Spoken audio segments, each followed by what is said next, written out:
From Alice's Adventures in Wonderland by Lewis Carroll. Quote, "The caterpillar and Alice looked at each other for some time in silence, and Alice surveyed the jungle. In every direction she could see mushrooms, each with their own caterpillar inhabitant. Each caterpillar was different. There were spiky ones and stripy ones, and one that looked like a fluffy little mustache. The original caterpillar took the hookah out of his mouth and addressed her in a languid, sleepy voice. 'Who are you?' Alice replied, I hardly know. At least I know who I was when I got up this morning, but I think I must have been changed several times since then." "What do you mean by that?" the caterpillar said. "Explain yourself." "I can't understand it myself. Being so many different sizes in a day is very confusing." "It isn't," said the caterpillar. "Well, perhaps you haven't found it so yet," said Alice. "But when you have to turn into a chrysalis, and then after that into a butterfly, I should think you'll understand how odd it feels, won't you?" "Not a bit," said the caterpillar.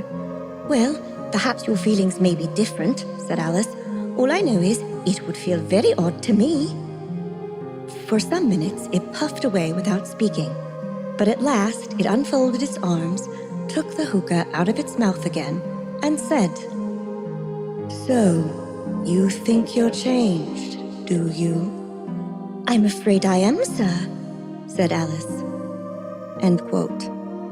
And so she was, because just like Alice, all of our paths are altered by the temptation of being just a little more than we are right now. Once we get a taste of something dangerous and strange, it's hard to think of anything but the possibility of tasting it again. I'm Holly. I'm Leslie. And we would be dead.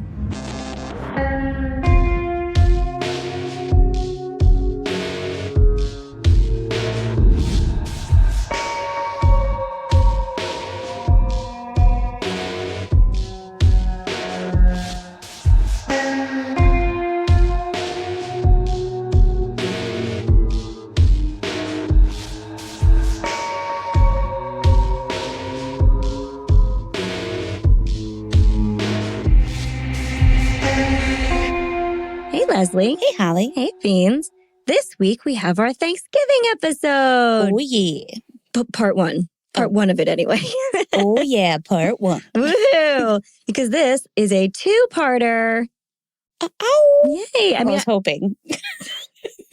I really tried to get it down to one part, but there's just so many things to explore with this particular case that it felt like I was doing it a disservice to try and condense it so much. Okay. So, you know, you guys are going to get 2 episodes on one of the worst family meals in recent history. Fantastic. Mm-hmm. So while this episode isn't conventional for our yearly Thanksgiving theme, as it does not happen on Thanksgiving Day, and that's usually what we do, because strangely enough, there are like a disproportionate amount of murders that happen on Thanksgiving. Apparently, the meal is so incredibly stressful that people just snap their tether. Oh my gosh. More often than, I really thought that Christmas would probably be the most stressful of the holidays. But it looks to me like Thanksgiving actually is pulling ahead. I wonder if it's because for Christmas, you generally, like, even though you might get together with family, it's more like you kind of celebrate at your house a lot of times. Like, a lot of times you're like at your home and then you might like meet up or travel or it might be like over that week, you know? Yeah. Whereas like Thanksgiving is just the one day and you all have to agree on this one house or one restaurant. I think it's also because Thanksgiving is like a formal sit-down meal with everyone at the same time. Yeah. And a lot of times, I know people have Christmas dinner. I definitely did when I was younger.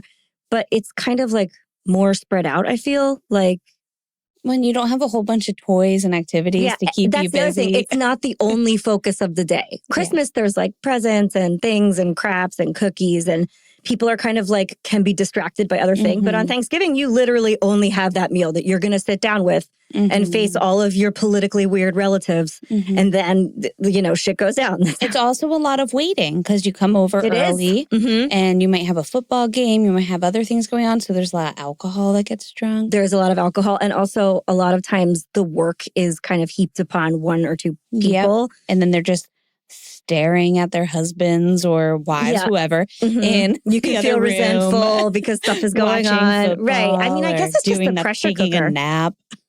Get a nap. People get to take a nap. I guess of all the holidays, Thanksgiving really would be like the most pressure cooker event. Sure. I can see that. I can see it. But anyway, it's true. Statistically, a lot of people get mad and do regretful things around Thanksgiving. But this one isn't set around the actual day. But it is centered around a meal and involves an intense amount of family drama that results in 3 people dead.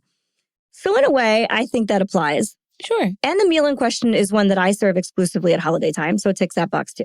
Okay. Yeah.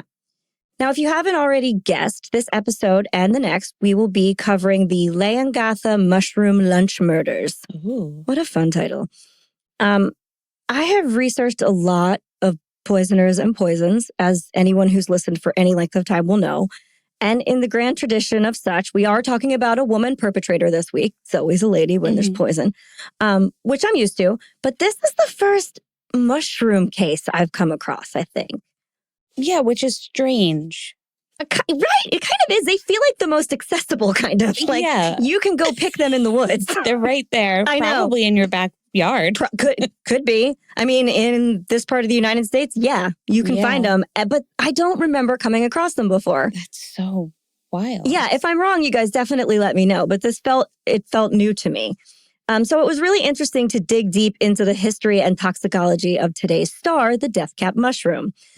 But it was also wholly upsetting to learn what said mushroom can do to the people who ingest it. Oh, yeah. It is like not rough. Messing around. I know. And most people don't come out of it okay.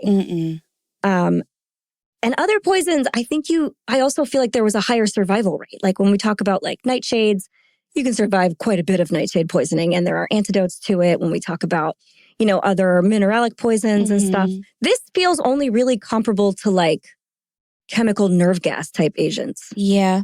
Because there's nothing you can really do. Well, and it takes a while, like within the day, it takes a while to hit. Yes, which we do touch on later. Yeah. And then if you don't connect it right away, you're like, shit.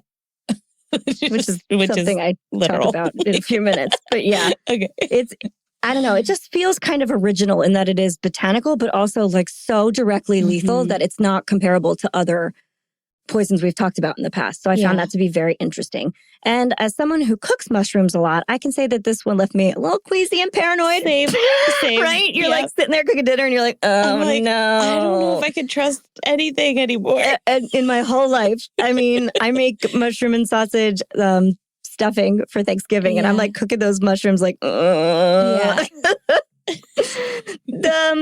my husband's vegan, so a lot of mushrooms and queasy and paranoid are not exactly ingredients for a fresh-faced individual. No. I'd say I'm looking pretty green around the gills still. I almost said something, but I didn't want to hurt your feelings. That was kind of you. Yeah. To notice and to not say anything. Yes.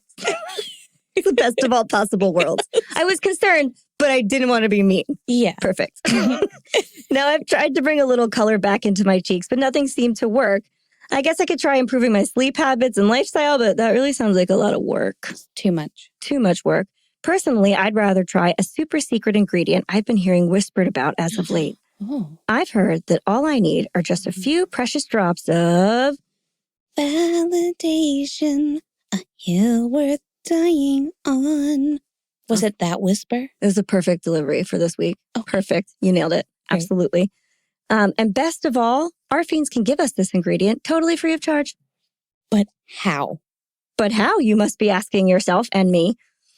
Well, I will tell you. Simply head on over to Spotify or Apple Podcasts and leave us a 5-star rating and or a friendly review. It really is the only way to move this podcast forward. Ratings and reviews equal attention, attention equals support, and support equals more and better content for all of you.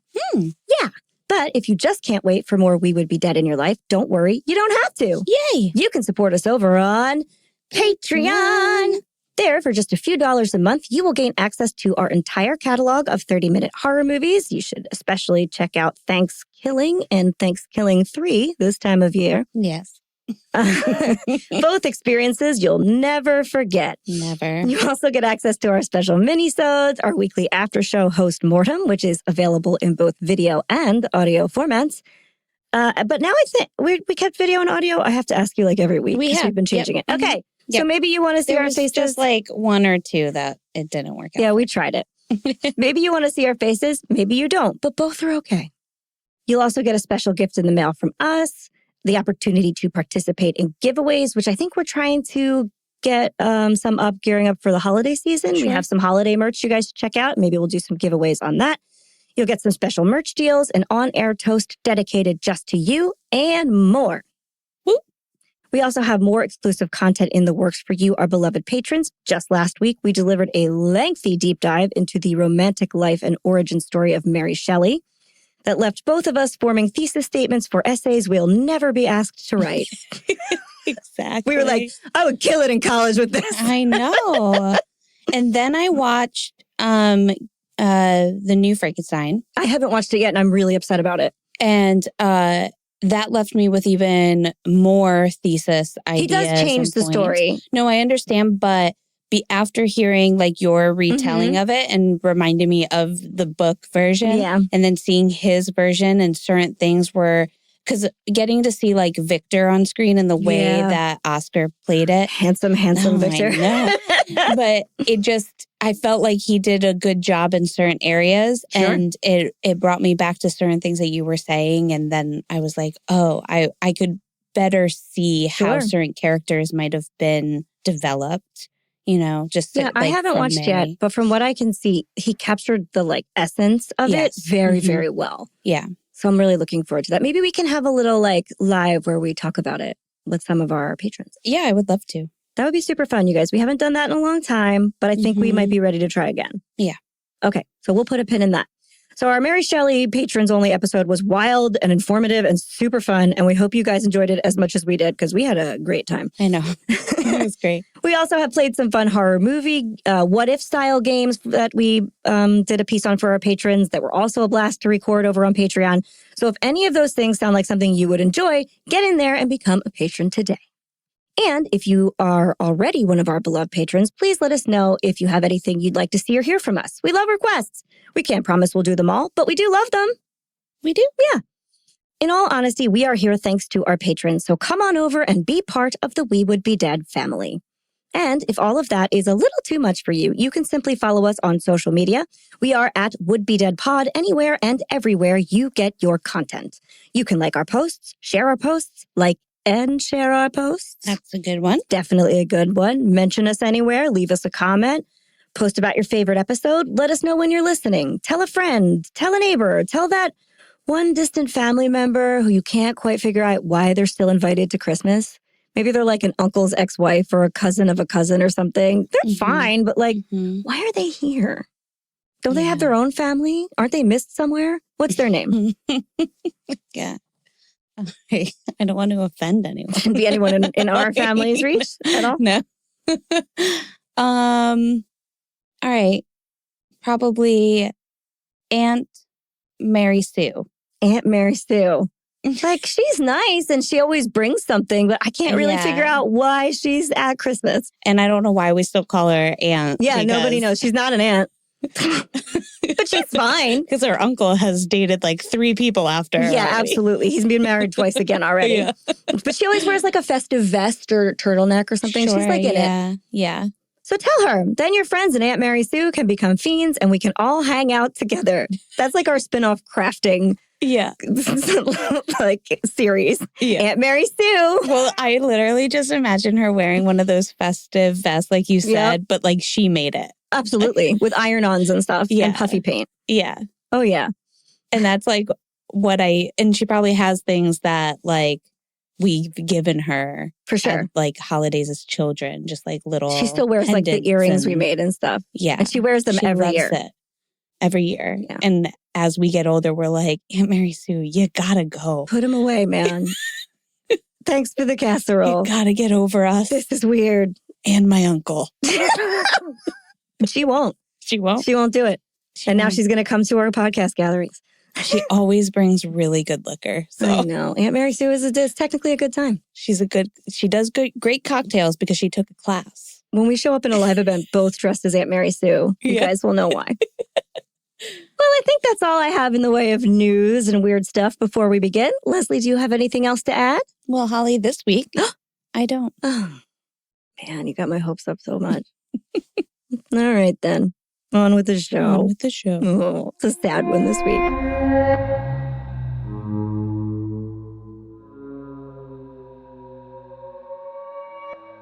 Okay, so we are in a foreign land today, as we often are, but this time our story takes place in Australia, a country I feel like we have not visited very much.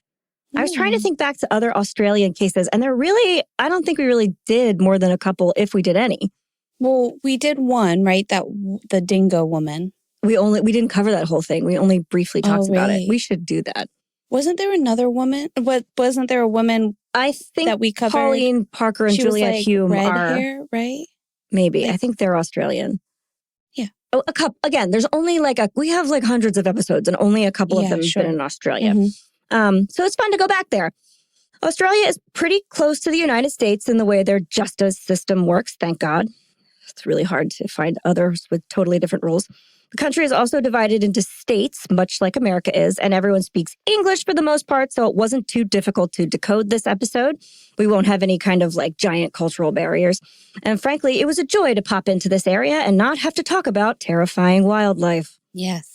I'm not like, spiders as big as your face. I know. That's nice. Or dingoes that eat your baby. Oh, man. But to give us a little bit of a better sense as to where we are in this story, let's take a look at where it takes place. To start, we are in the Australian state of Victoria. So New Jersey is a state, Victoria is a state in Australia. It is located in southeastern Australia and is the second smallest but second most populous state. Yes. Pretty popular. It's known for its cool and temperate climate, dense forests, rolling hills, and rich agricultural regions. It also has a strong mix of rural farming communities and metropolitan areas. Nice place to live. It also has the high potential for rainfall in many regional pockets, which should be noted considering it provides the ideal conditions for growing wild fungi. A lot of mushrooms about. So, within Victoria, we will be visiting the towns of Leongatha and Korumburra. They all have whimsical names, both of which are small, cozy, rural, close-knit communities. If they shoot a Hallmark movie in Australia, they could do it in these towns. Leongatha, with a population of about 5,000 people, is located in what is known as dairy country. So obviously, a lot of dairy farms are about. Sure. That's the heart of this community, is the dairy industry. Like cows. Yes. Yes, pastures of grazing cows. So Beautiful. Relaxing, and not for beef, just for milk. So love it. You don't have to feel too guilty. The landscape is full of rolling hills, lush eucalyptus forests, and expansive farmland. Oh, must smell nice then. Yeah, definitely. And it's tranquil. When you're not smelling cow dung, it's sure. eucalyptus. Korumburra is much the same, but it's even smaller, with a population of about 4,500 people. And tacked on, they have a lot of historical sites like old railway locations and coal mines. So it's got a lot of history. Both towns, which are located right next to each other, are described as something right out of a movie. They are places where everybody knows everybody. You could knock on your neighbor's door and drop off a casserole, that kind of thing. And everybody seemingly gets along. It's not like a drama-filled community. A triple homicide certainly wasn't on anyone's bingo card that year. It is very strange for things like that to occur. Sure. Now, in order to understand the events I'm about to lay out, I also have to give you a rundown of the people involved in this week's case and their sort of complicated relationships to one another, which I hinted about in the Aunt Mary Sue portion of the opening. I don't want to give too much away immediately because it will ruin some of the story later on, but here are the basics in this mostly wiki rundown because we're just doing facts right now. So the story centers around a woman named Erin Patterson. Erin was born on September 30th, 1974, and grew up in the southeastern Melbourne is how they pronounce it. And if I do it wrong, I will get yelled at. The southeastern Melbourne suburb of Glen Waverley. In 1992, Erin was accepted for a science course at the University of Melbourne and later switched to accounting. Does this a lot. She's like, I like this, never mind. I like this, never mind. Well, some people are just finding their way. Exactly. She also then trained to be an air traffic controller, vastly different from accounting. Okay. And then graduated in 2001. Following her graduation, Erin worked as an air traffic controller for a little while with Air Services Australia in Melbourne between February 2001 and November 2002. Actually, it's not that long. Mm-mm. By 2004, Erin had switched careers and started work as an animal management employee, totally different than everything she studied, for the RSPCA Australia at the Monash County Council's headquarters. In the same year, she began dating Simon Patterson, who worked as an engineer at Monash City Council. In July of 2006, Erin inherited 2 million Australia dollars from her grandmother. 2 million. Now, Australia dollars are, in our terms, worth a little bit less than American dollars, but that's still like a crazy amount of money. Yeah. And this was from her grandmother, which was paid to her over an 8-year period commencing in 2007. So she has money. Now, even without working, she's doing okay. Erin married Simon Patterson in 2007, and they moved to Western Australia, first living in Perth, then York and Pemberton. Erin switched careers this time again to running a secondhand bookshop in Pemberton while her husband worked for the local council. I wonder if she has ADHD. That's a lot of careers. It's a lot. A lot of different ones, I know. Too.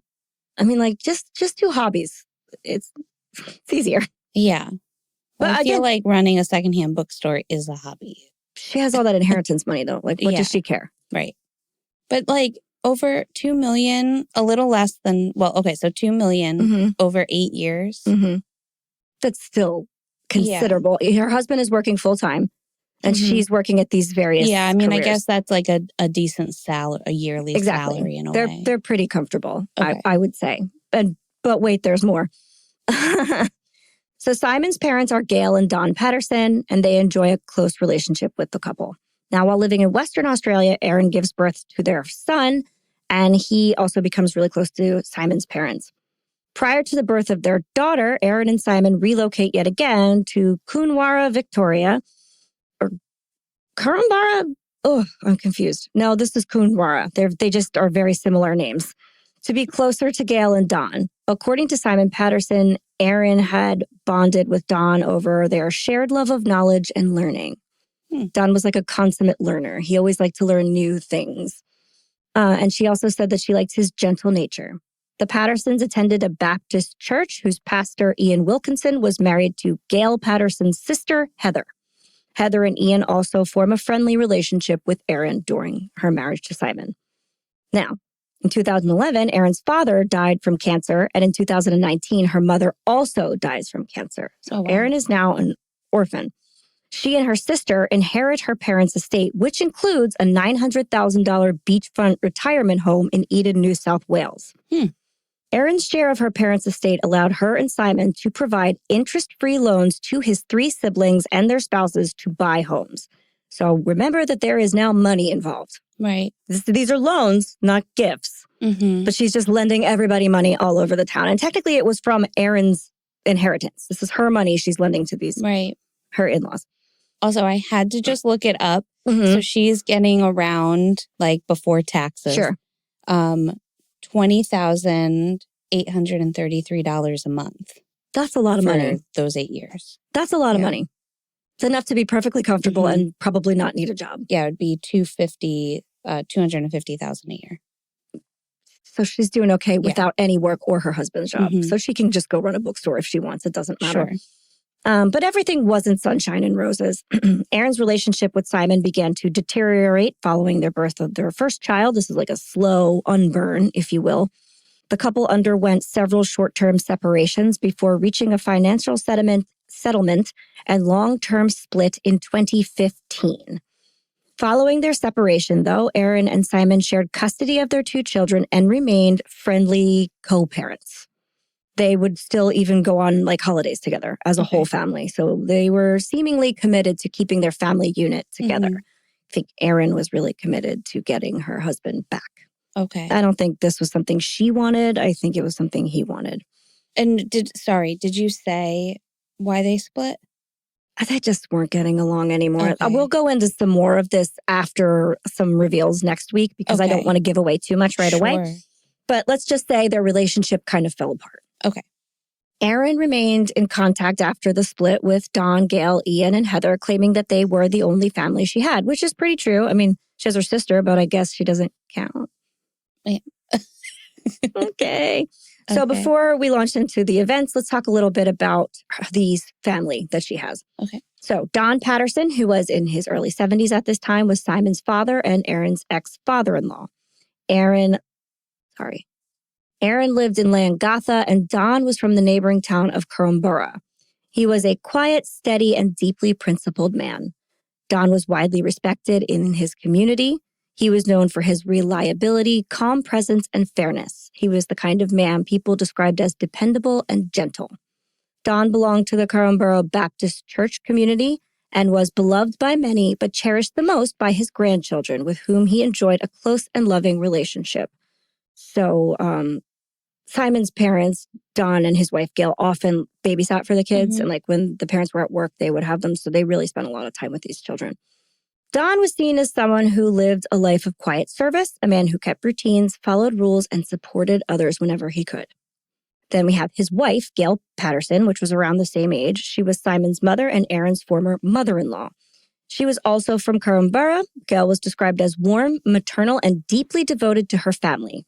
In the community, she was known as a kind listener, the person who checked on someone when they were going through a tough time, like bring soup to your door when you're sick. Gail was very active in her church life and volunteer work, and those who knew her through those outlets called her gracious, patient, and compassionate. She too was beloved by her grandchildren. Gail was someone who built community rather than just living within it. Then we have Heather Wilkinson, who is Gail, who we just talked about. She's Gail's sister and therefore Simon's aunt and Erin's ex-aunt through marriage. So that's Aunt Mary Sue in our opening. And she's in her 60s at the time. She was also from Kurrumbura. Heather was gentle, nurturing, and deeply rooted in her faith, which is fitting as she was a pastor's wife. Heather was involved in church outreach and community care programs. She was known for being soft-spoken but strong-minded. Heather was the heart of many social and support groups. And she was the person who cooked meals for these groups and church events. She would make the dinners and stuff and organize the potlucks. She checked in on their elderly parish members and offered prayer support. And she was much beloved by her community as well. These people are all strong pillars of their community and have lived there their whole lives. Okay. Lastly, we have Ian Wilkinson, the pastor, who was in his 60s at the time. He is Heather's husband, therefore Simon's uncle by marriage and Erin's ex-uncle by marriage. I told you guys this is complicated. I'm laying it out right now. He is also from the same area where he is a respected Baptist pastor. Ian is known as compassionate, comforting, and deeply community-oriented. He has been described as having a true pastoral heart and someone who held families together in their moments of grief. Ian is a pillar of his community, offering wisdom and compassion to everyone who crosses his path. Local pastor. What more could you ask for? So now that we know the who, let's get into the what. On July 16th, 2023, Erin attended a service at Kurrumbura Baptist Church, after which she invited Don and Gail and Ian and Heather to lunch at her house on July 29th. Erin claimed that she wanted to reconnect with them as they were still the only family she had. Kind of nice. The Wilkinsons and Pattersons, kind as they were, and as we can see, they are very much people of a community, happily obliged. They were like, absolutely, we would love to come to your house for lunch. We will lift you up, whatever you need. Plus, she's the mother of their grandchildren, so there is still a connection there. And they do have, for all intents and purposes, a nice-seeming relationship still. Sometime after that, Erin also invites Simon, her ex-husband, to the lunch via text. He doesn't love this. On July 28th, so the day before, Simon texts Erin back and says he's not coming because he feels uncomfortable with the whole situation. He's like, things are not great between you and I, and you're going to have lunch with my family, and it feels weird, and I don't want any part of it. Okay. Fair. Yeah, the boundaries. All right. And she's like, fine. The lunch still goes on anyway. It should be said that on July 29th, 2023, the day of the lunch, her children have gone off to the movies, so they're not home for this. And that's on purpose. I'll get into why later. The day of the lunch arrives and the guests arrive on time. And Erin gives them like a little tour of the house. I don't know if they hadn't been there or if she moved to her own place or something, but it says she kind of like showed them around. After which time they all end up in the kitchen, as people always do. You're always gathered in the kitchen when there's a party that involves a meal. And Erin is there finishing lunch preparation. And politely, they all ask if Erin needs any help. Do they want her to like serve or do anything? And she's very, very insistent that they shouldn't do a thing. She doesn't want them to serve anything, clean anything, lift a finger, just go sit down. She shows them over to the dining room where they are waiting to be served. That day, Erin has prepared individual beef Wellingtons. Wow. A strange choice, I'd say. Yeah. Right? Beef Wellington is like a very fancy, decadent, and expensive to prepare dish that is usually only trotted out on special occasions. Like even in restaurants, it's not something that's always permanent on the menu. Yeah. And I should know, I make it every Christmas. Traditionally, it is made with a whole beef tenderloin, which is an $80 cut of meat. And that's at a chain grocery store. If you get it specially from a butcher, already trimmed, it's going to be even more. The tenderloin is seared and then coated in foie gras, which is goose liver pate, and also extremely expensive.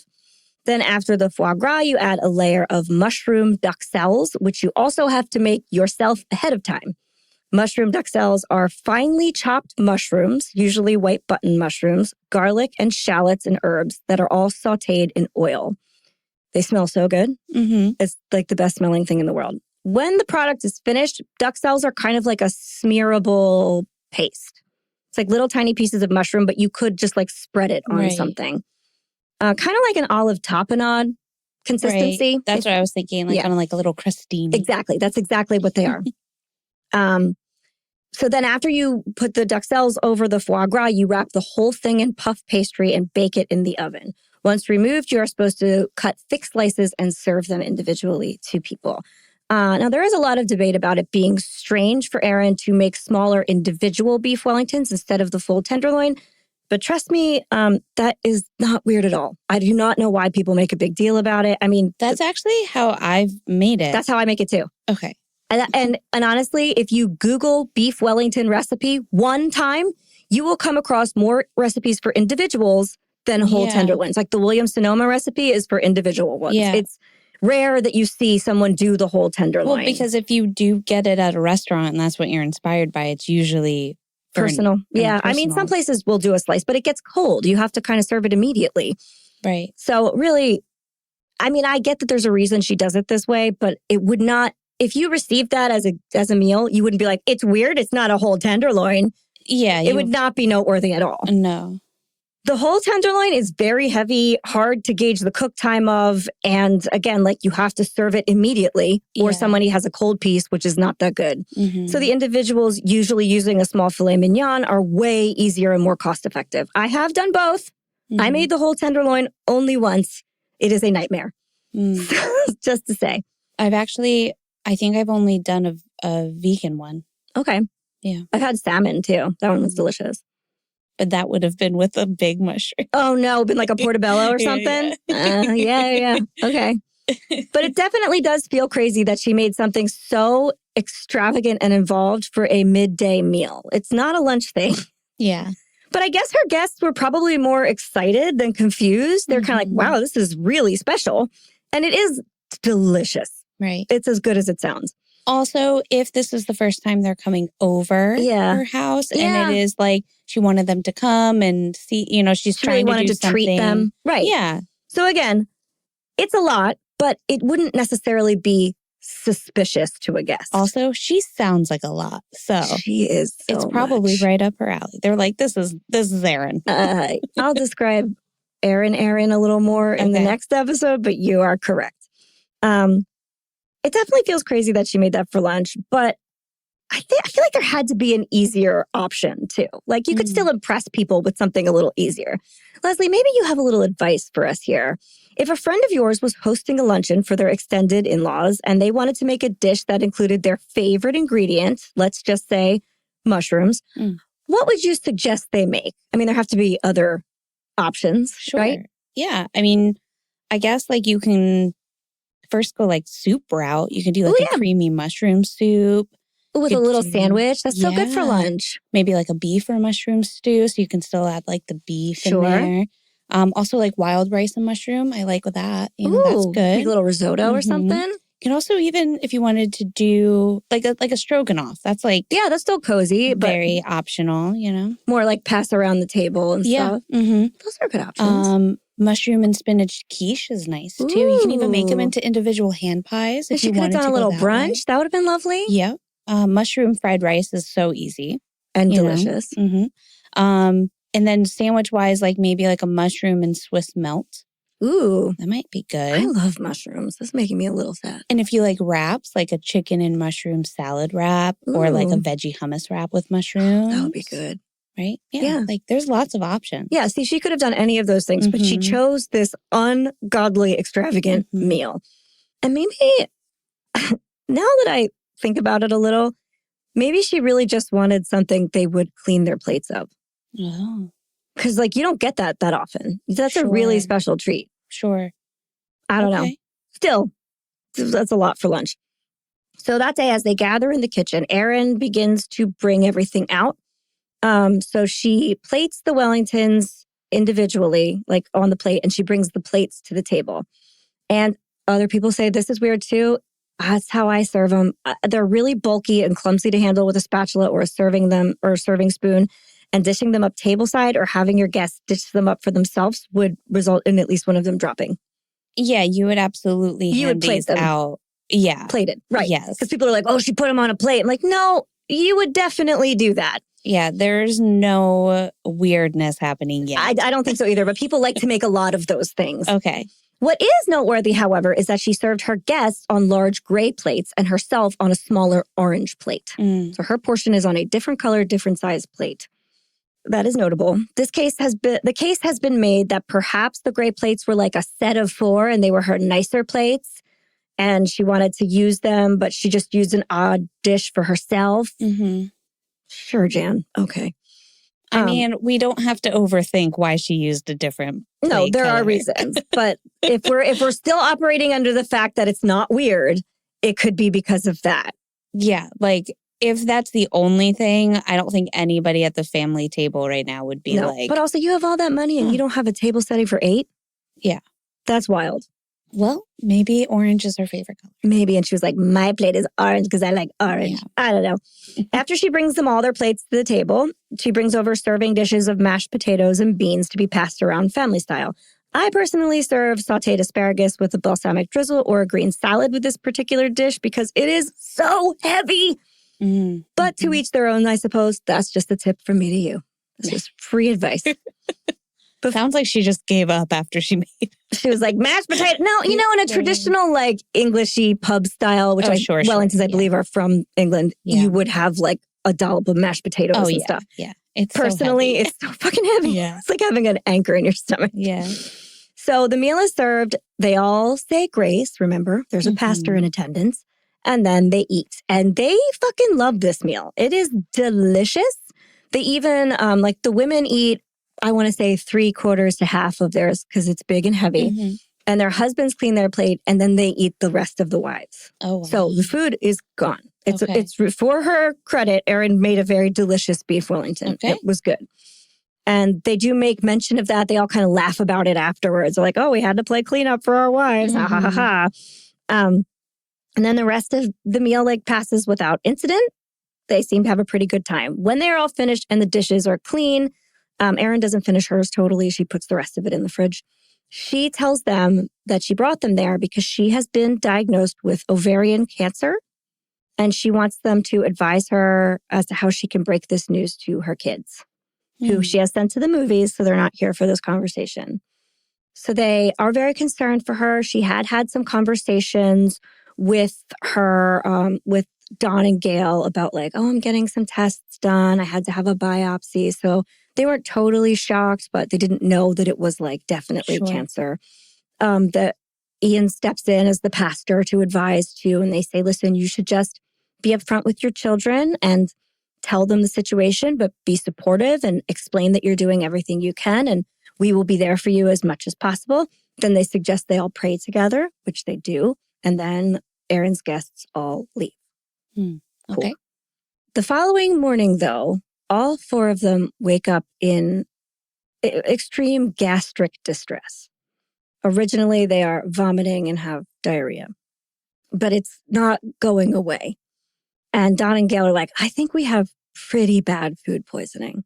And their sickness reaches a point, Don and Gail's does, where they actually feel they need emergency medical attention. They're like, this isn't stopping. We're getting very weak. Probably started to have a headache come on with it too. So they call emergency services, who say that they are sending an ambulance to their home. After they get off the phone with emergency services, they call Simon, their son, and the ex to tell him what has happened. They say they suspect they have some sort of food poisoning from the lunch they had at Erin's house the day prior. How did they know it wasn't something else? Well, as we just discussed, that lunch was so heavy that I cannot imagine they sat down for a formal dinner. Right. There's no way you had room for something else. I mean, even if you finished at 2:00, you probably still just like had a little snack or something and then went to bed. So after telling Simon that the ambulance is on the way for them, they ask him to call Ian and Heather and check up on them too, because they had all eaten the same thing. The Pattersons are then picked up by ambulance and travel to Dandenong Hospital. Dutifully, right after he gets off the phone with his parents, Simon immediately calls Ian and Heather, who confirm that they too are very, very sick. Ian tells them not to move and that he is coming to pick them up and will take them to the hospital. I imagine he feels very guilty because this is his ex-wife and he was supposed to come to this lunch too, but said no. Right. And now everybody who was there is sick. So he takes Ian and Heather to Leongatha Hospital. This is a different hospital. On the drive, Heather does comment about the plates they had been served for lunch. She was like, I wonder if Erin had something different. Hers was on a different color plate than ours. So maybe she's not sick. But she does make mention of this right away. Because it would be an obvious thing, especially if it's gray plates and an orange one. That my first thought would just be like, well, that's the vegetarian one or something. Like in a different room, that's what I would think. That's your husband's portion because it doesn't have meat in it. So as I mentioned, at this point, all 4 guests are not en route to the same hospital. Don and Gail are at Dandenong Hospital, which is about 90 minutes away from Leongatha. Cannot for certain tell you why the ambulance take Don and Gail so far away, since all parties involved live close to one another. But I do suspect that it's because the ambulance was connected to the closest hospital with like trauma response team. They're not like a level 1 trauma hospital or anything, but they are, it's a much bigger, more equipped hospital. And sometimes ambulances will do that. They'll take you to the further away one with more stuff that they're affiliated with. And I think that's what happened. Simon, however, drove Ian and Heather to the local hospital, which is very small. But at that point, he thinks this is food poisoning. They're going to need like an IV. Right. Why wouldn't the local hospital be fine? Yeah. Heather and Ian are checked in to Leongatha Hospital and are seen by a team of medical professionals led by Dr. Chris Webster, who is fucking great. This guy is great. And he really and truly looks like Mr. Incredible. Oh, okay. Yeah. I'll put pictures in the photo suite as evidence. But don't worry, you'll get to see. Dr. Webster then asks them what happened. First thing a doctor would ask you is like, hey, what brings you here today? Oh, gastric distress. Well, what happened? And this is a quote from his BBC interview, which I'm going to draw from heavily. So when quotations happen, it is likely from there. Quote, Heather had described for him a lovely afternoon at Erin's house, the physician told them at trial. Quote, I did ask Heather at one stage what the beef Wellington tasted like, and she said it was delicious. Dr. Webster said his suspicion had fallen on the meat. So the doctor took some blood samples as a precaution and sent them off for analysis in a town with better medical facilities before hooking the Wilkinsons up with fluids. So here's where they're in like a really like podunk little hospital. He has said blood workout. They don't even have a blood lab in their hospital. Fluids, however, don't seem to be enough to stabilize the Wilkinsons, who continue to decline. At this point, Dr. Webster is assuming that he is still treating some kind of food poisoning from red meat, right? Eating bad meat, that's a pretty easy assumption when you have food poisoning. You usually go right to the protein. And this limits the options to E. coli, Salmonella, and Clostridium preferengens. I don't know if I pronounced that right, but there you have it. And this is beautiful. This isn't including parasites. This is just what would be like a bacterial food thing. And all of these are typically just treated with rest and hydration. There's not much you can do. It runs through you. In some rare cases, they're given antibiotics, but this is not like super emergent. You have to have all different kinds of care. Dr. Webster, who was waiting on test results, just kind of gives them what he can, right? And then within the hour, Dr. Webster receives a call that changes everything. Here is another quote from the BBC article. Quote, he would receive a call from the doctor treating Don and Gail Patterson at Dandenong Hospital, about a 90-minute drive away, and his stomach dropped. It wasn't the meat. It was the mushrooms, she told him. The doctors at Dandenong Hospital had heard the same story, but given the condition of the Pattersons and the more advanced facility they were working in, they tested for mushroom toxicity immediately. Tests came back positive for the presence of the toxins that occur in the Amanita phalloides or death cap mushroom. And they probably immediately thought, oh, fuck, this is the reddest flag that could possibly happen. That is like danger, danger, danger. Right.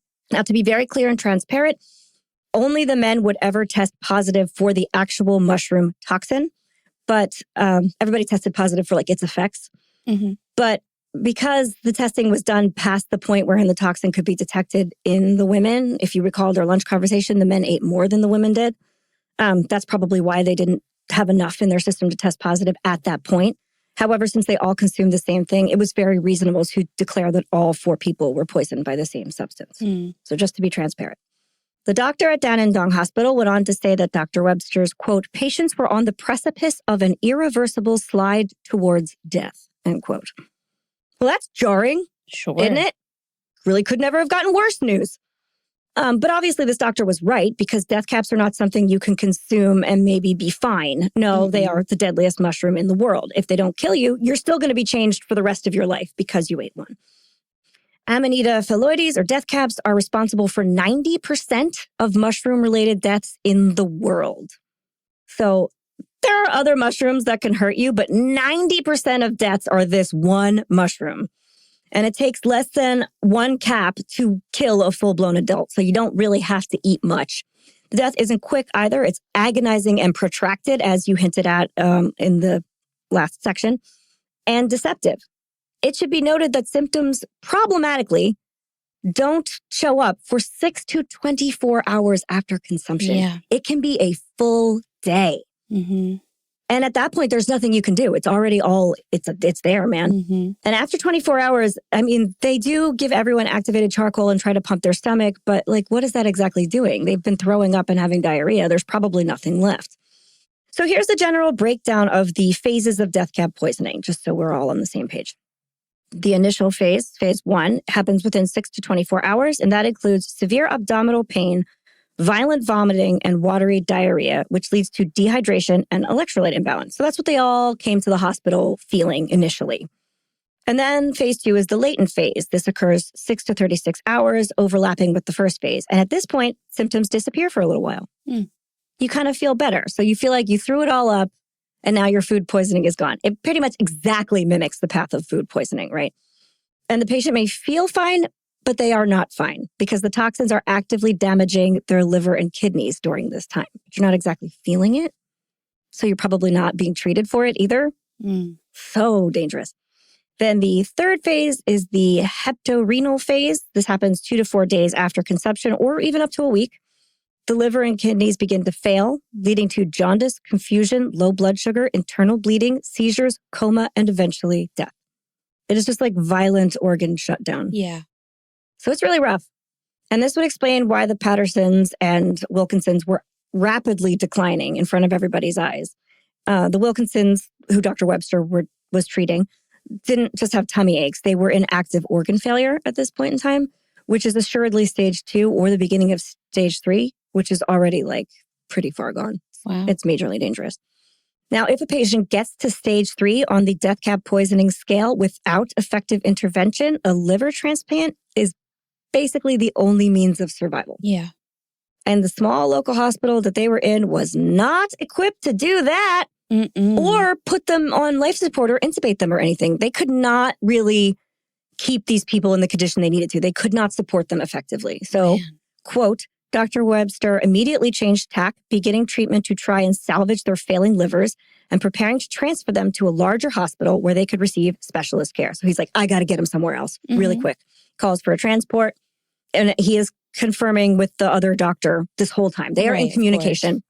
And honestly, for what the resources they have, I feel that these doctors did a pretty good job, right? Dr. Webster, though, harbors an immense amount of guilt for this because he regrets not having immediately suspected mushroom toxicity and testing for it or treating for it.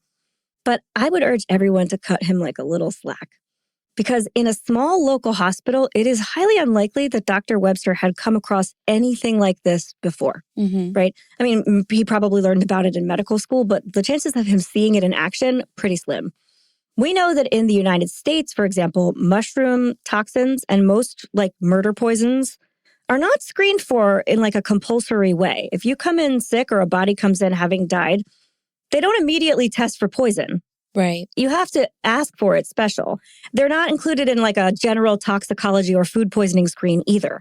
You'd have to specially say, I want these people screened for mushroom toxins, right? So it's not just going to pop up. A doctor in a larger hospital that receives patients in critical care probably was a lot more familiar with mushroom poisoning. And after reading statistics, I can tell you that mushroom poisoning has shown up in that area before. But if you're operating out of a hospital that has to send a salmonella test somewhere else, you're probably not equipped for death cap poisoning to roll in off the street. So we need to be a little bit lenient with these doctors.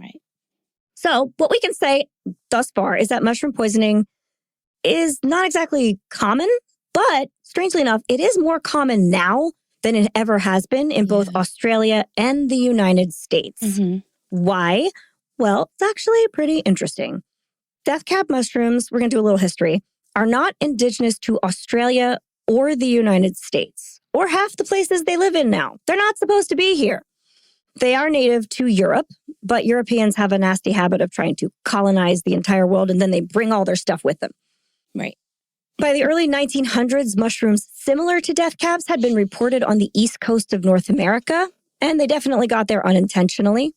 And from there, it was just a matter of time before death caps themselves were identified here on the East Coast. Because, surprise, surprise, if you live where we live, we have them. Well, I guess a lot more than a little time passed because we don't have direct confirmation of death caps in the U.S. in this area until the 70s.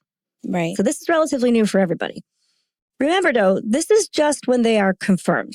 They were definitely around before then. Now, it is believed that they traveled everywhere else they went on the roots of imported chestnut trees because death caps are symbiotic little creatures and they must live on the roots of trees. So they have their host and they live together.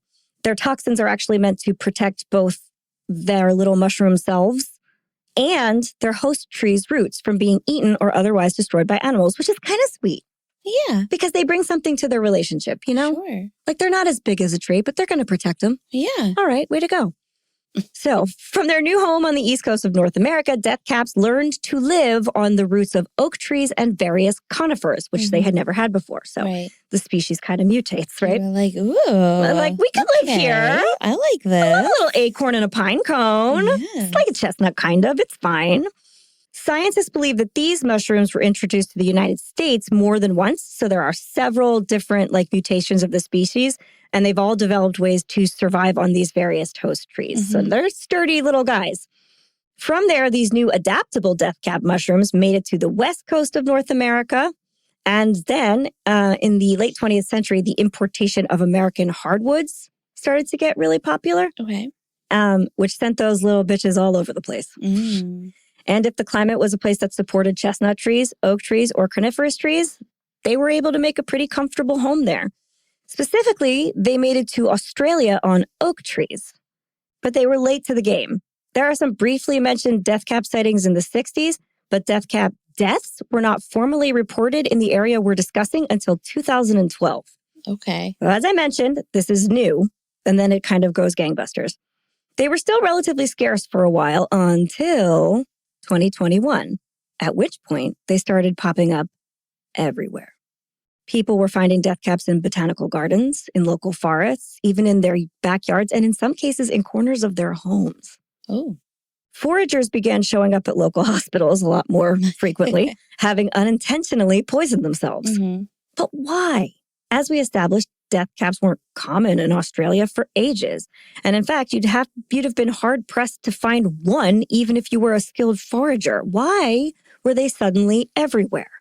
Well, in 2019 and 2020, you may recall that there were a rash of intense and destructive wildfires in Australia, followed by an entire year of record rainfall.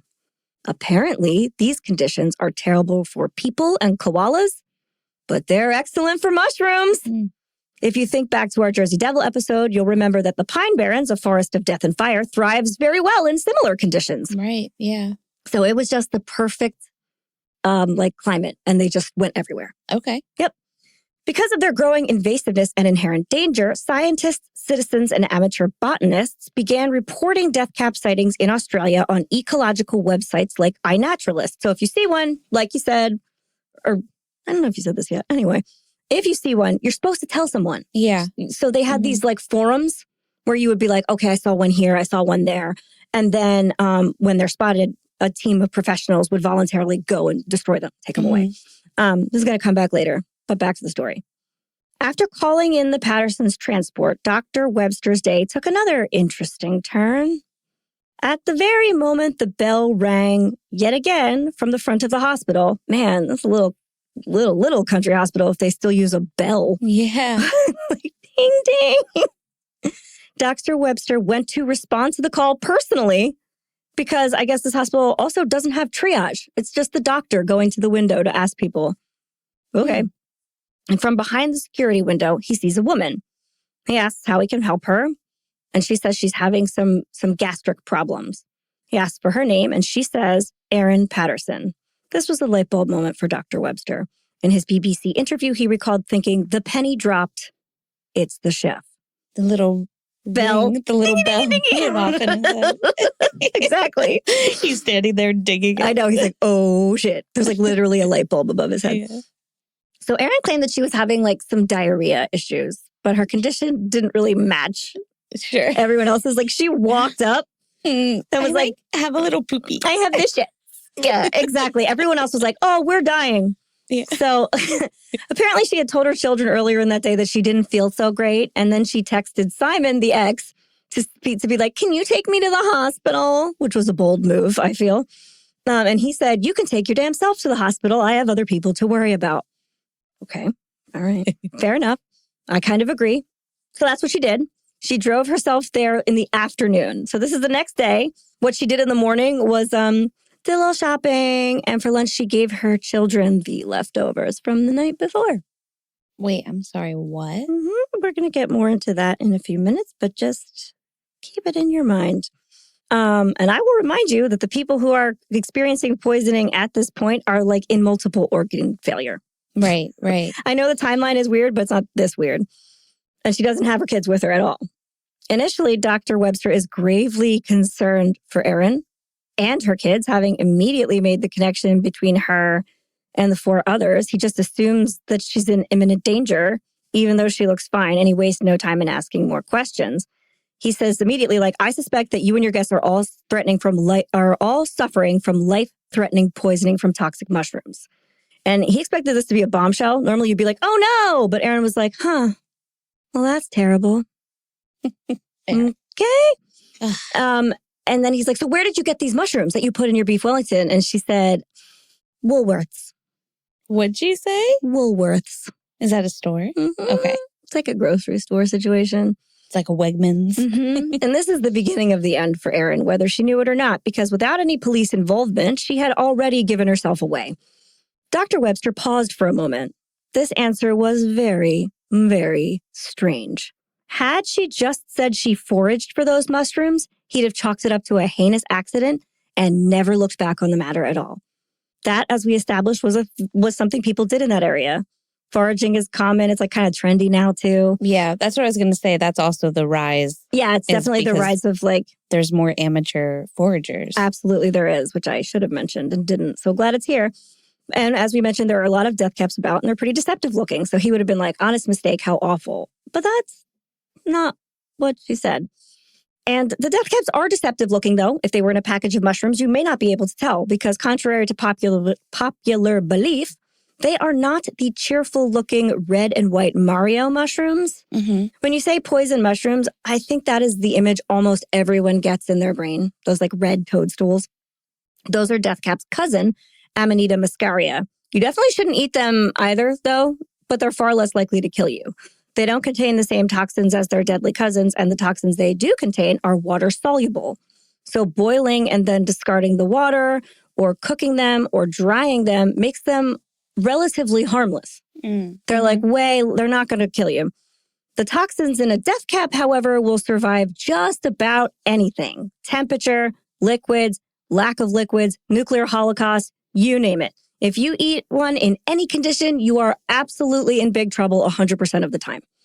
Conversely, no one has died of Mario mushroom poisoning in over 100 years, as far as science knows. And when people did die, it's because they served a giant bowl of them at a wedding feast. Mm-hmm. Don't do that. Nice mushroom soup. Yeah, they took your advice and made a big soup. People do, however, try to trip on them pretty constantly, though, and they will fuck you up.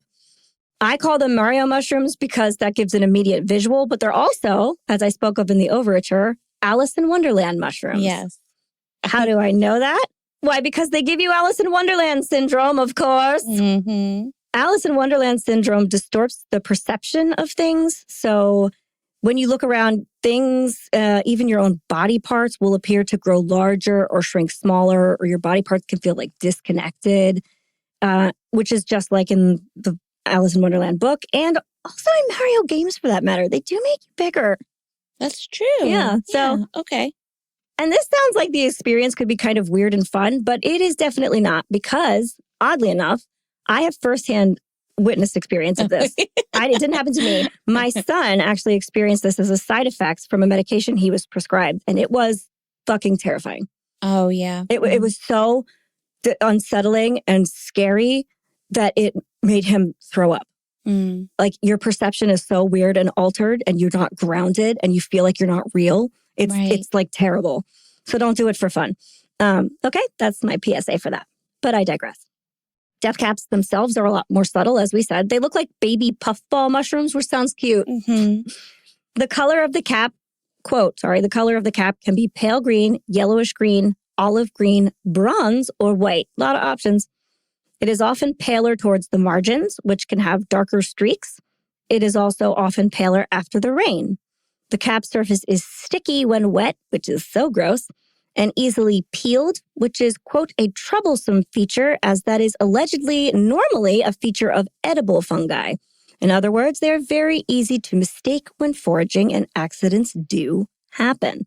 And if you have more foragers and more death caps, you're going to have more dead foragers.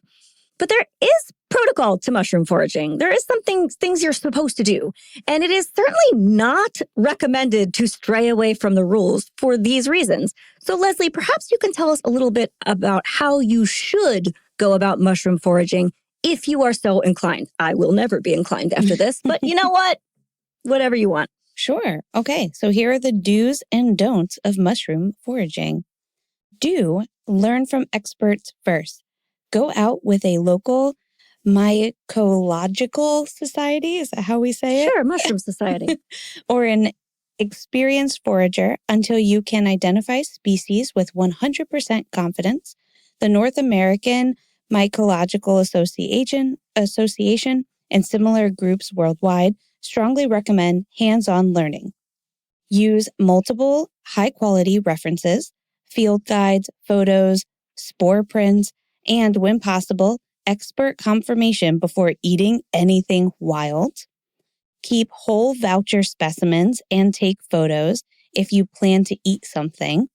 If someone gets sick, doctors, poison centers often need the actual mushroom or photos to identify the toxins. Mm-hmm. Or if you throw it up, they are going to want photos of your throw up. Yep. So save packaging, take photos of caps, gills, stem base, and the habitat, and your throw up. Yep. Treat every unknown mushroom as potentially deadly. Many fatal poisonings, especially from the Amanita family happen after misidentification. And they don't all kill you, but they will all make you throw up. Yes. Don't rely on old rules of thumb or myths, i.e. like, if animals eat it, it's safe. If it peels, it's edible, or cooking removes poison. So as you just said with the death cap, like the peeling, like they were like, oh shit. If animals eat it. Animals can eat lots of things we can't eat. Get out of here. Amateur tests and folklores are unreliable. In particular, cooking does not reliably destroy amatoxins. And that's like the group of toxins in death caps. Don't taste even a tiny bit to test a mushroom. Never assume small amounts are harmless. Don't forage in contaminated spots like road edges, chemically treated lawns, industrial sites. Mushrooms bioacclimate pollutants. Oh, so they can just adjust to anything. Yeah. That's why they're like amazing. Like they're yeah. Don't serve wild mushrooms to others unless you're the one who confidently identified them. And even then, tell them what they are. Allergies and sensitivities happen. If poisoning is suspected, call poison control or local emergency services immediately and save a sample. I do have an example of somebody dying from these. Please tell us. Okay. So a forager? Okay. Yeah. So in 2022, so Erin Patterson, just kidding.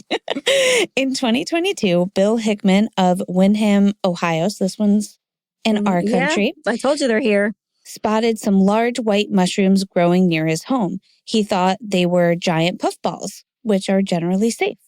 And he is a forager. He does this often. To double check, he used a Mushroom ID app on his phone. So he double checked. I have it. I have that app. Yep. The app says edible. He trusted it. Don't do that. He picked 4 mushrooms, sliced them, and sautéed them with garlic and butter for dinner. About 8 hours later, he became violently ill, nonstop vomiting, confusion, and severe dehydration.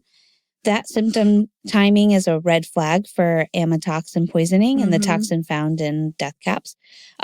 Doctors later confirmed that these weren't puffballs, they were death caps. That's huge for a death cap, too. That's crazy. Yeah. So they said likely destroying, so this type of mushroom was a destroying angels or Gallerina species. Oh, they just make you really sick. So the mushroom's capable of causing total liver failure, though.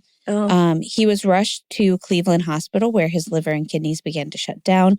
The doctors administered an experimental antidote made from milk thistle extract. Yeah, I read about that. Silibinin, I think.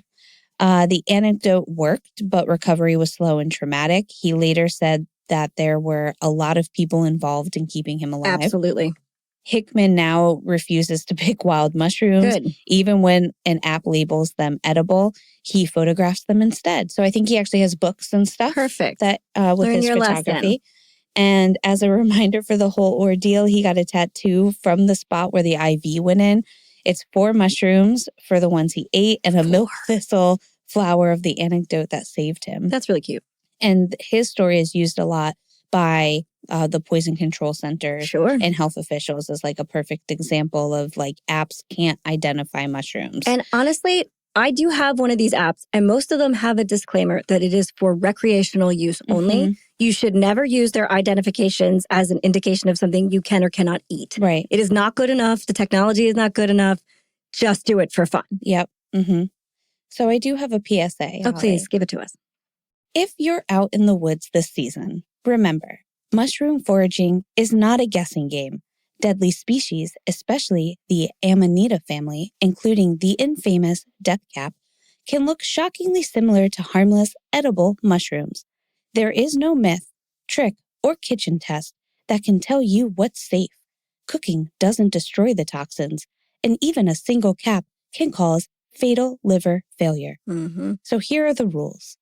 Go with someone who truly knows what they're doing, ideally a trained identifier or a local mycological club.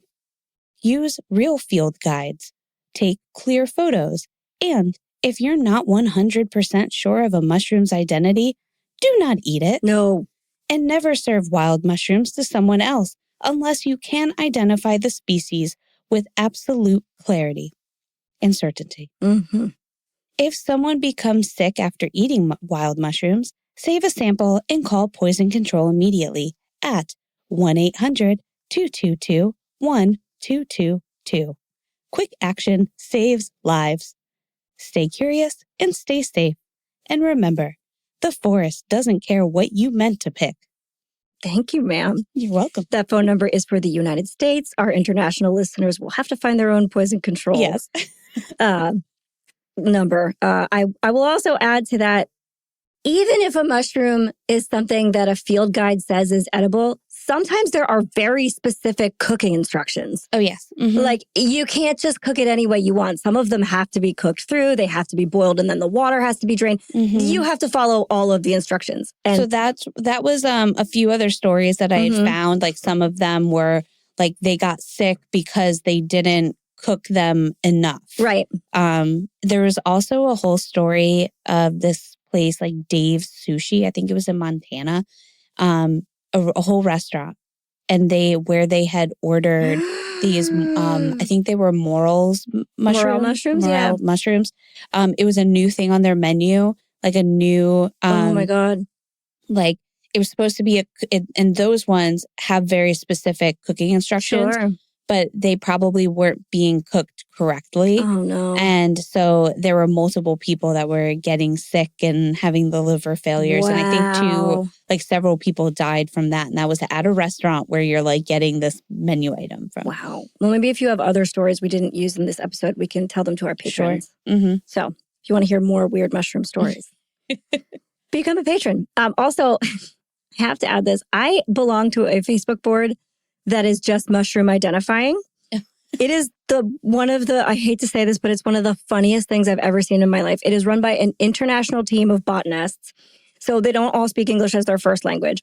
And the rules are so very clear. They're always like, it's only if whoever consumed it actually ate the mushroom, not if they licked the mushroom or saw the mushroom or you saw the mushroom. You need to confirm that they ate the mushroom, and you have to first state your location and what it is. They're like really stringent. And if people are just like, what's this? I found it in my backyard. They're so mean. They're immediately like, where are you exactly? And what is this? Did you just lick it? What happened? Every single day, I'm like, let me see what people poison themselves with in their backyard now. Because people do the dumbest shit I've ever seen in my life. I saw one post for real. They also include like berries and stuff where one woman was like, my toddler ate 7 of these berries. And then I was like, that looks weird, but I'll try it. And I ate a couple of them to see what they were like. Oh my God, people are so stupid. Why the fuck would you do that? Oh. So yeah, that Facebook board is a wealth of weird information. It's mostly dogs eating mushrooms. Yeah. And mostly vets asking for help. But every day there's at least 1 or 2 people, and Destroying Angel I've seen it listed there. I've seen people identify it in their yard. It's really scary. Yeah. So anyway, back to the story. Thank you for all of that wonderful foraging information. You're welcome.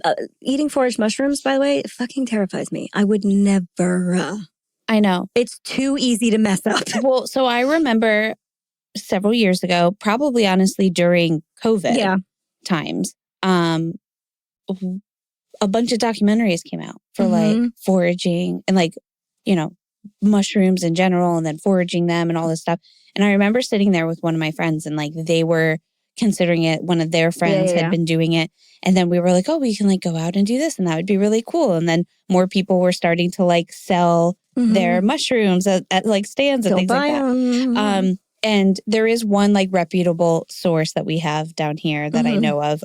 This is like what she does for a living.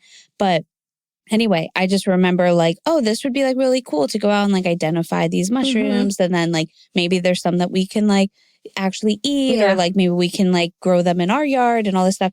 And like I remember getting through to like the end of the documentary and being like, no, never. I'm good. Not I'm good. one time ever. Nope. Never. It's too precise and it's too easy to fail. Yeah. And failing is like deadly. Yeah. So that's foraging. But Erin didn't say she was foraging at this point in time, right? She said she got them at Woolworths. Yeah. A store who only gets their produce, both fresh and dried, from regulated supply chains. Mushrooms in those places only come from contained facilities, people who are like mushroom farmers.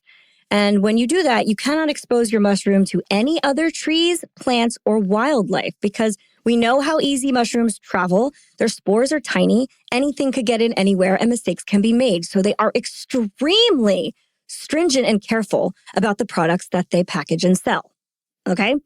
And that's the whole point. So the likelihood of a death cap ending up in a bag of Woolworth's mushrooms is very, very slim to impossible. Mm-hmm.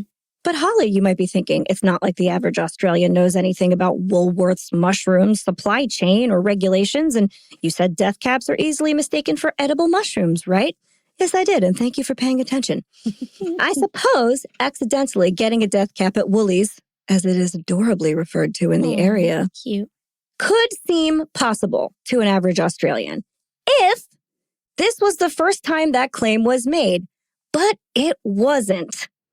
In 2014, an Indian woman who was in Australia on a temporary visa named Rajveer Kaur tried to sue Woolies for the exact same thing. She claimed to have been poisoned with death caps after her mother used button mushrooms from Woolworths in a curry dish. Rajveer barely made it through the poisoning with her life, so she does live through it, but she's like covered in scars and had a really awful time. And she does need lifelong medical support and care.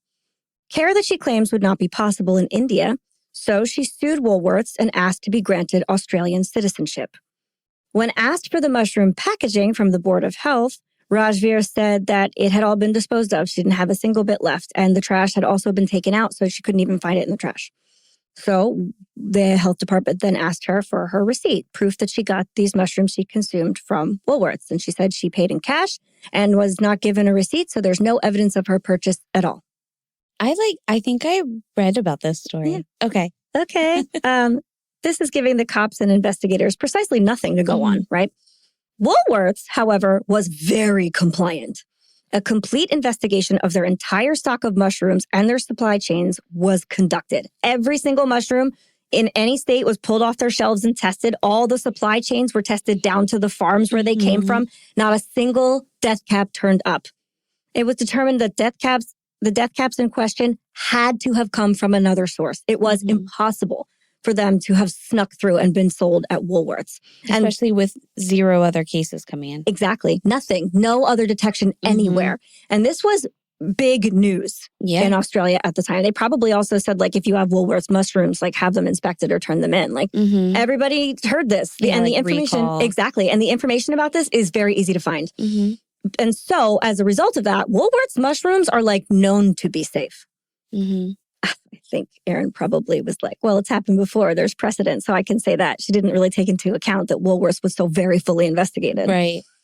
But add to this really weird response, Erin's very nonchalant behavior, and you get a very concerning picture.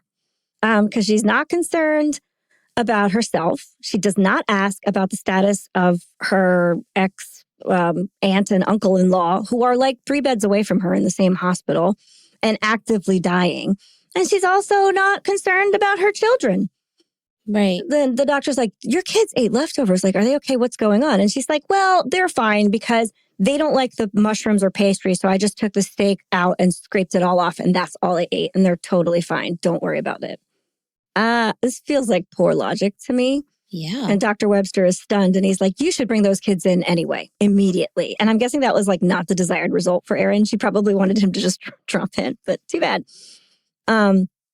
Naturally, Dr. Webster had his doubts about the kids being fine, but he didn't have time to discuss it at that particular moment because right then he is called away to see Ian and Heather off to the ambulance. So the ambulance is there. He wants to see them off. Okay. And he says this very touching thing about waving goodbye to them and how they thanked him graciously for his treatment, even though they could have said like, hey, fuck you, dude, you didn't see it.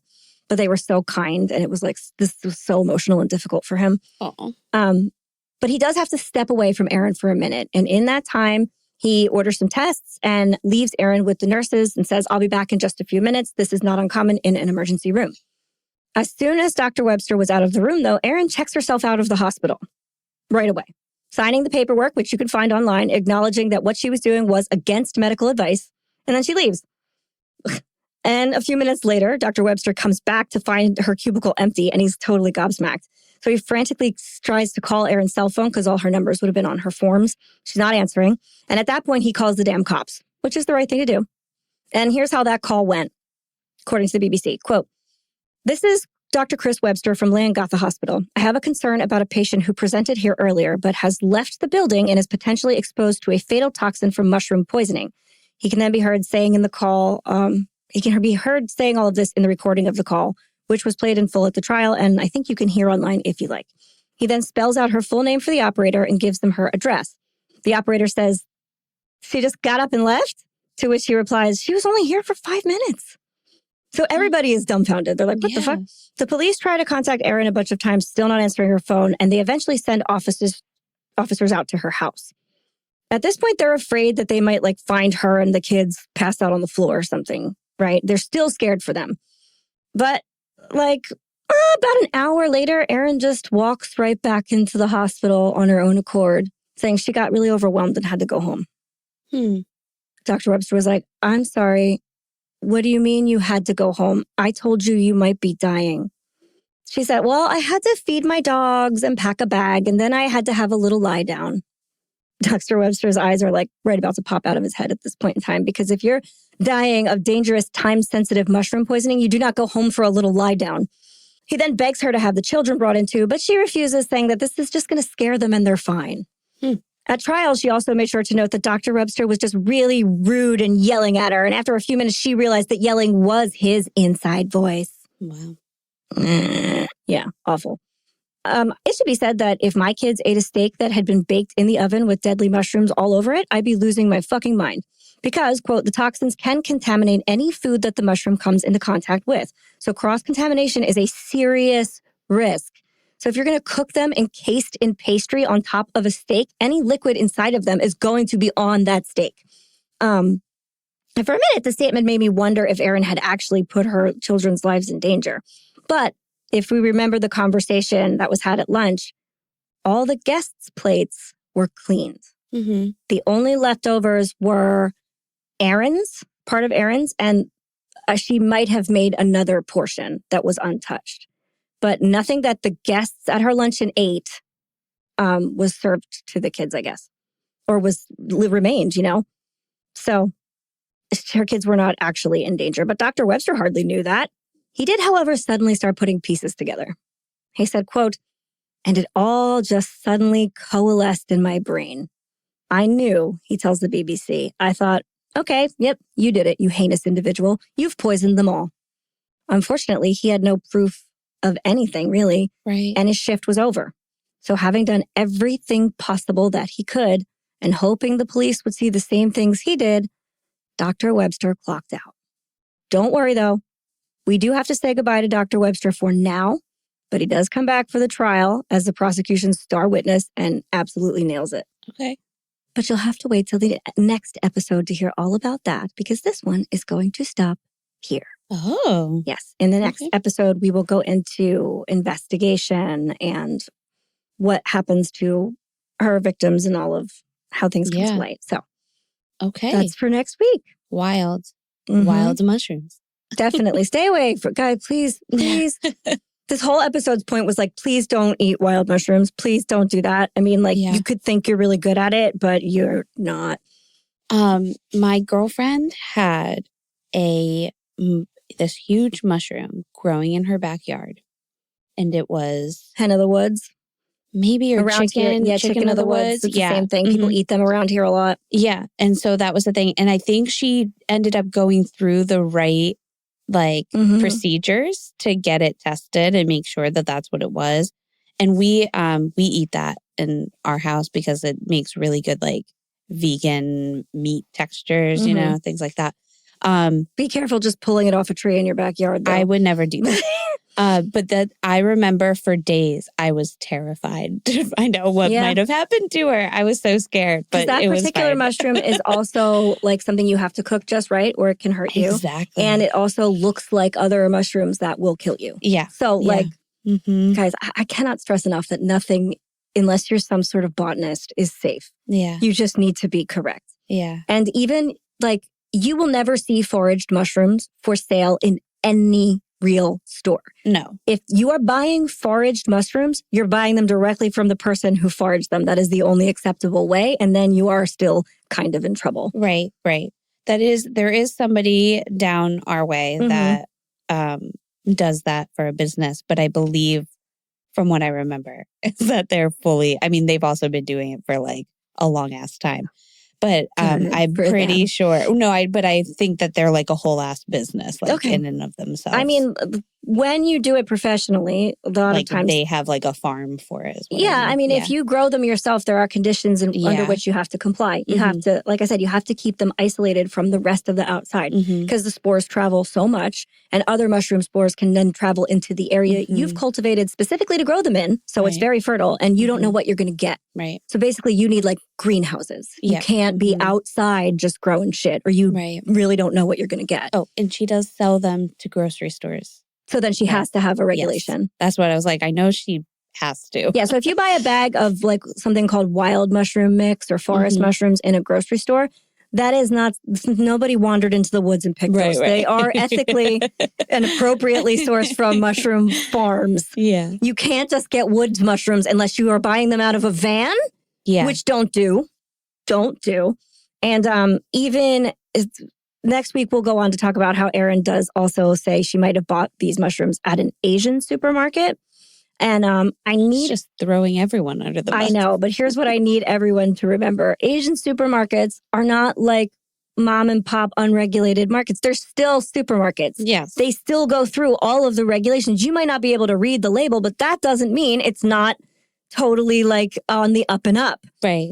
I think she felt like she could be like, I just got them from that Asian store. They could get them from anywhere. But the other kicker is the one place these mushrooms don't grow is in Asia. Right. So if they're imported from China or Korea or anything, they don't exist there. Okay. Which of course she didn't know. But yeah, anywhere you get them in a bag, stamps, you're okay. Right. Just don't buy them from the van or like the farmer's market from somebody who looks real whimsical. All right. So we'll see you guys next week with the rest of our mushroom murders case. All right. Sounds good. Yeah. Bye. Bye.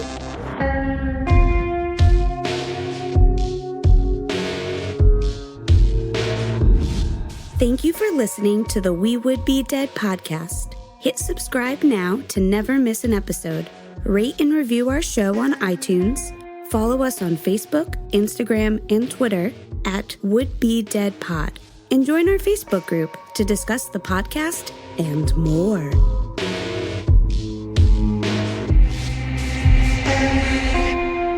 If you're out in the woods this season, remember, mushroom foraging is not a guessing game. Deadly species, especially the Amanita family, including the infamous deathcap, can look shockingly similar to harmless, edible mushrooms. There is no myth, trick, or kitchen test that can tell you what's safe. Cooking doesn't destroy the toxins, and even a single cap can cause fatal liver failure. So here are the rules. Go with someone who truly knows what they're doing, ideally a trained identifier or a local mycological club. Use real field guides, take clear photos, and if you're not 100% sure of a mushroom's identity, do not eat it. No. And never serve wild mushrooms to someone else unless you can identify the species with absolute clarity and certainty. If someone becomes sick after eating wild mushrooms, save a sample and call poison control immediately at 1-800-222-1222. Quick action saves lives. Stay curious and stay safe.